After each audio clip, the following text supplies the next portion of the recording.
और इसी बीच एक बड़ी खबर आ रही है। अफगानिस्तान में तालिबान रिटर्न से जुड़ी। अफगानिस्तान से नाटो और अमेरिकी सैनिकों को वापस के बीच तालिबान को अब तक की सबसे बड़ी कामयाबी हाथ लगी। तालिबान ने अफगानिस्तान में एक और प्रांतीय राजधानी कंधार पर कब्जा कर लिया। अफगानिस्तान के दूसरे सबसे बड़े शहर तालिबान ने हमले के बाद कब्जा किया। न्यूज एजेंसी के मुताबिक ये बताया जा रहा है कि तालिबान गुरुवार रात कंधार पर कब्जा जमाने में कामयाब रहा, जबकि सरकारी अधिकारियों का दल शहर से भागने में सफल रहा। कंधार में कुछ ही हफ्ते पहले अमेरिकी सेना अपना मिशन खत्म कर हटी है, जिसके बाद तालिबान ने यहां कब्जा जमा लिया है। हेरात अफगानिस्तान का तीसरा सबसे बड़ा शहर है जिस पर तालिबान ने कब्जा कर लिया है। हेरात पर काबिज होने के बाद कंधार को जीतना तालिबान के लिए अब तक की सबसे बड़ी कामयाबी है। तालिबान ने कंधार से पहले अफगानिस्तान की 34 प्रांतीय राजधानियों में 12 पर एक सप्ताह में ही कब्जा कर लिया।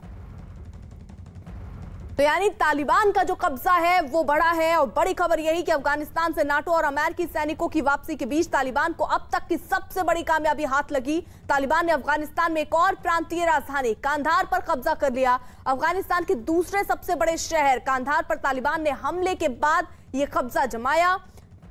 और यह भी जानकारी मिल रही है कि कांधार में कुछ ही हफ्ते पहले अमेरिकी सेना अपना मिशन खत्म करके हटी, जिसके बाद तालिबान ने यहां पर कब्जा जमाया है। दो तस्वीरें हम आपको दिखा रहे हैं। हेरात अफगानिस्तान का तीसरा सबसे बड़ा शहर है जिस पर तालिबान ने कब्जा किया। हेरात पर काबिज होने के बाद कंधार को जीतना तालिबान के लिए अब तक की सबसे बड़ी कामयाबी है। तालिबान ने कंधार से पहले अफगानिस्तान की एक दो नहीं 34 प्रांतीय राजधानियों में 12 पर एक सप्ताह में ही कब्जा कर लिया। तो तालिबान का जो कब्जा है वो बढ़ा है, काबुल के और करीब पहुंचा। कंधार में कुछ ही हफ्ते पहले अमेरिकी सेना अपना मिशन खत्म करके हटी है, जिसके बाद तालिबान ने यहां कब्जा जमा लिया।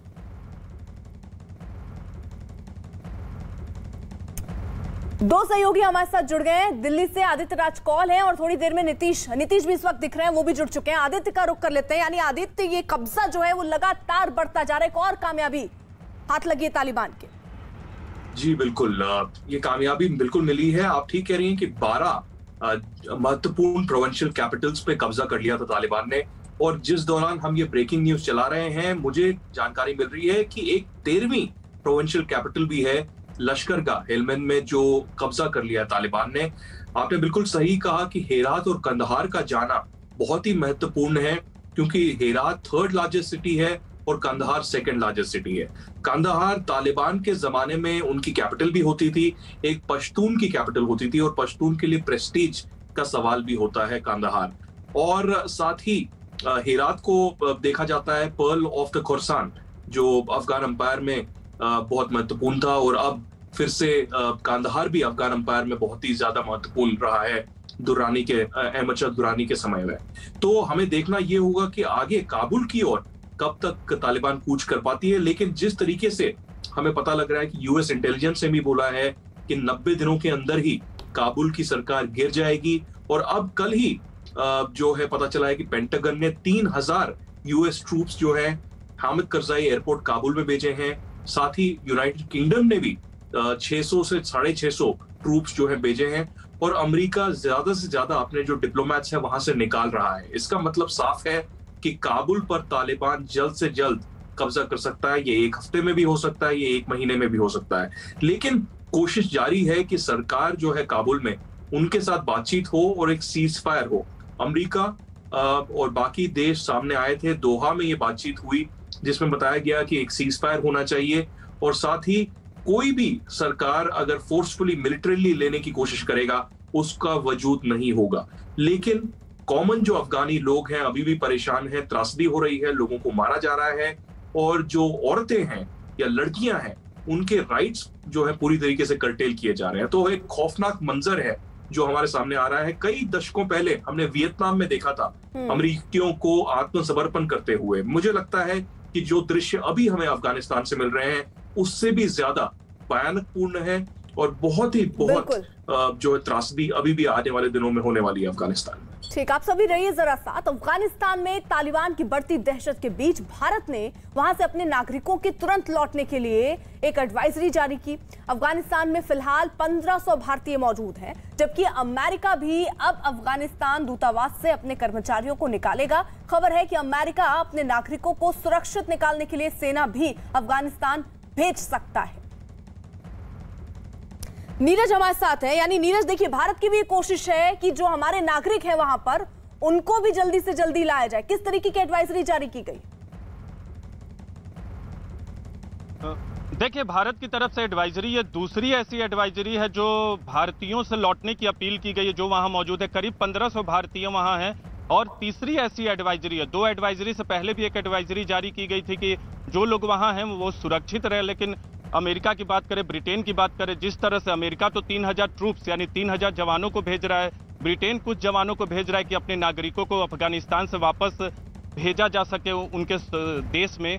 भारत की तरफ से यह एडवाइजरी जारी की गई है कि जो लोग भी वहां मौजूद हैं वो जल्द से जल्द लौट जाए, क्योंकि अभी तक कमर्शियल फ्लाइट जो है वो अफगानिस्तान से काबुल से वो चल रही है। इसलिए तमाम लोगों से अपील की गई है एडवाइजरी के जरिए तो वो अपने देश लौट जाए। 1500 की ऐसी संख्या जो इस वक्त भारतीय अफगानिस्तान में मौजूद है। लेकिन जो हालात है, जिस तरह से काबुल की तरफ तालिबान के लड़ाके बढ़ रहे हैं, वो तमाम देशों के लिए चिंता का सबक है। दोहा में जो बातचीत हुई है अब तक अफगानिस्तान को लेकर, जो कॉन्फ्रेंस किया गया उसमें जो बातचीत हुई है उसमें ये तय हुआ है कि किसी तरह से जो लड़ाई है उसको रोका जाए, पीस प्रोसेस को अमली जामा पहनाया जाए और वहाँ जो तमाम, अगर अफगानिस्तान में तालिबान का कब्जा होता है तो उसे रिकॉग्नाइज नहीं किया जा सकता बतौर देश, क्योंकि तालिबान जो है युद्ध के जरिए, हिंसा के जरिए एक चुनी हुई सरकार को अब दस्त करने की कोशिश कर रही हो, तमाम देश के बड़े हिस्से पे कब्जा कर रही है। कल जो भारतीय विदेश मंत्रालय की तरफ से अफगानिस्तान के मसले पर बड़ी प्रेस कॉन्फ्रेंस हुई थी उसमें इस बात का जिक्र किया गया कि वहां के नागरिकों की सुरक्षा को लेकर चिंता तो है, लेकिन भारत लगातार इस कोशिश में है कि, इस उम्मीद में है कि वहां संघर्ष विराम होगा, लड़ाई जो है कुछ दिन के लिए जरूर रोकी जाएगी। तो भारत की यह कोशिश है लगातार कि अफगानिस्तान में किसी तरह से शांति बहाल और आने वाले वक्त में संघर्ष विराम को लागू किया जा सके। रहिए आप जरा साथ। इस बीच देखिए, भारतीय दल के प्रमुख जितेंद्र पाल सिंह और कतर ने भारत के राजदूत दीपक मित्तल अफगानिस्तान से शांति वार्ता में हिस्सा लेने के लिए दोहा पहुंच गए। ये तस्वीरें भी वहां से ही सामने आई। देखिए किस तरीके से भारतीय दल के प्रमुख जितेंद्र पाल सिंह और कतर में भारत के राजदूत दीपक मित्तल अफगानिस्तान में शांति वार्ता में हिस्सा लेने के लिए दोहा पहुंच गए हैं। तो अब सवाल यही है कि कैसे अफगानिस्तान बचेगा, क्योंकि लगातार तालिबान का जो कब्जा है वो बढ़ता जा रहा है। नीतीश हमारे साथ जुड़े हुए हैं। नीतीश, यानी देखिए शांति वार्ता के लिए राजदूत भी पहुंच चुके हैं दोहा। जी, लेकिन देखिए इसके पहले भी शांति वार्ता दोहा में जो हुई थी उसमें भी कुछ शर्तें तय की गई थी। उसमें ये कहा गया था कि तालिबान फोर्सिबली जो है सत्ता पर कब्जा नहीं करेगा, एक तरीके से जो पीस प्रोसेस का की जो शर्तें थीं उसके मुताबिक होगा। लेकिन तालिबान ने उस चीज़ को नहीं माना और अब जिस तरह से अफगानिस्तान में हिंसा का दौर चल रहा है, इसके अलावा पाकिस्तान के जो टेरर ऑर्गेनाइजेशन है, पाकिस्तान, ये बात दुनिया से छिपी नहीं है कि पाकिस्तान बिल्कुल सीधे तौर से अफगानिस्तान तालिबान का समर्थन कर रहा है और लश्कर तैयबा और जैश ए मोहम्मद दोनों के लड़ाके उसने भेजे हैं अफगानिस्तान में। लश्कर तैयबा ने कई ऐसे जो इंडियन इंफ्रास्ट्रक्चर थे हेलमंद में, जहां पर कि अब अफगानिस्तान तालिबान ने कब्जा कर लिया है। पहले लश्कर वहां पर काबिज हुआ, उसने कई इंडियन इंफ्रास्ट्रक्चर को डिस्ट्रॉय किया, उसके बाद हैंड ओवर कर दिया गया जहां पर तालिबान ने अपना ऑफिस बना लिया। इसके अलावा कांधार में भी जैश ए मोहम्मद ने तालिबान के लिए काम किया, ग्राउंड तैयार किया। वहां पर अब थोड़ी देर पहले जो खबर आई है कि कांधार पर भी अब कब्जा कर लिया है तालिबान ने। तो जाहिर तौर से ये बातचीत तो हो रही है, लेकिन इसका क्या कोई ठोस नतीजा निकल पाएगा, इस पर सबकी आंखें लगी होगी। लेकिन फिलहाल जो वहाँ पर हिंसा और आतंक का दौर है तालिबान के ज़रिए, लोग जो है वहाँ पर परेशान हैं, जो लड़कियाँ हैं, महिलाएं हैं, उसके साथ ज़्यादती हो रही है, जुल्म हो रहा है। तो खौफनाक मंजर है ओवरऑल वहाँ पर अफगानिस्तान में, और इस पीस प्रोसेस का क्या नतीजा होता है ये देखने वाली बात होगी। लेकिन जो भारतीय खुफिया एजेंसियों के लोग हैं उनका ये कहना है कि बहुत ज़्यादा इससे उम्मीद नहीं करनी चाहिए। अर्पिता, रहिए आप जरा सा। देखिए, अफगानिस्तान में बढ़ती तालिबान की दहशत के बीच अमेरिकी खुफिया एजेंसियों ने आशंका जताई है कि 30 से 90 दिनों के अंदर पूरे अफगानिस्तान पर तालिबान का शिकंजा कस जाएगा। लिहाजा अफगानिस्तान की मौजूदा सरकार तालिबान को हराने के लिए जहां एक तरफ 3 डिग्री प्लान तैयार कर रही है, तो वहीं सूत्रों से यह भी जानकारी मिल रही है कि अफगान सरकार तालिबान को सत्ता में भागीदारी की पेशकश भी कर सकती है। लेकिन पाकिस्तान के रहते हुए अफगानिस्तान में शांति स्थापित करना मुश्किल है। पाकिस्तान नहीं चाहता है कि अफगानिस्तान की सरकार सत्ता में रहे।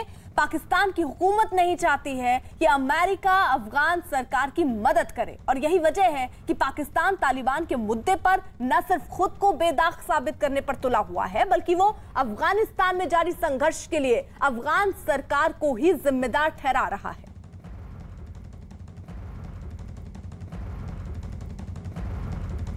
Right now, from what I can see, they are blaming Pakistan, as well as they are now trying everything to somehow get the Americans back into Afghanistan. You know, the whole posturing right now is that they're blaming the Americans for this debacle, Pakistan and the Americans. And they are trying to somehow persuade the Americans to actually intervene. And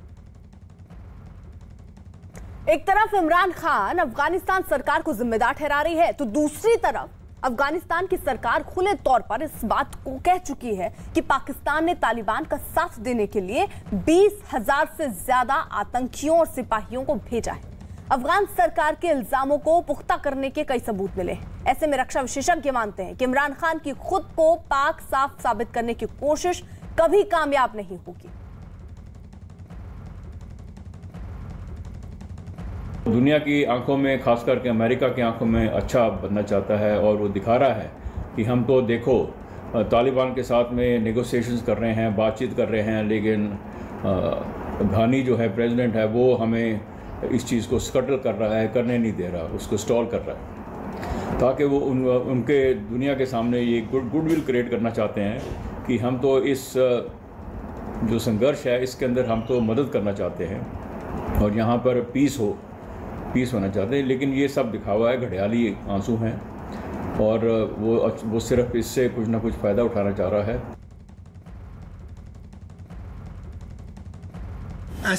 अगर ऐसी चीज़ें हो रही हैं तो बिल्कुल बंद किया जाए। पाकिस्तान के रोल या बाहर के किसी भी कंट्री या जिस तरह से कोई नेगेटिव रोल उसमें अगर प्ले कर रहे हैं, उस पर तो हम उसको तो चर्चा कर ही रहे हैं, और बाकी लोगों से भी इस विषय पे आई कैन से कि वर्ल्ड में सबको मालूम है कि किस तरह का रोल हो रहा है और किस तरह के कंसर्न्स उनके हैं कि पाकिस्तान की तरफ से जिहादी एलिमेंट कह लीजिए, आतंकी एलिमेंट जो उधर अफ़गानिस्तान में क्या कर चुके हैं। इस पे पूरी दुनिया जानती है, हमें बताने की इतना ज़रूरत तो नहीं है।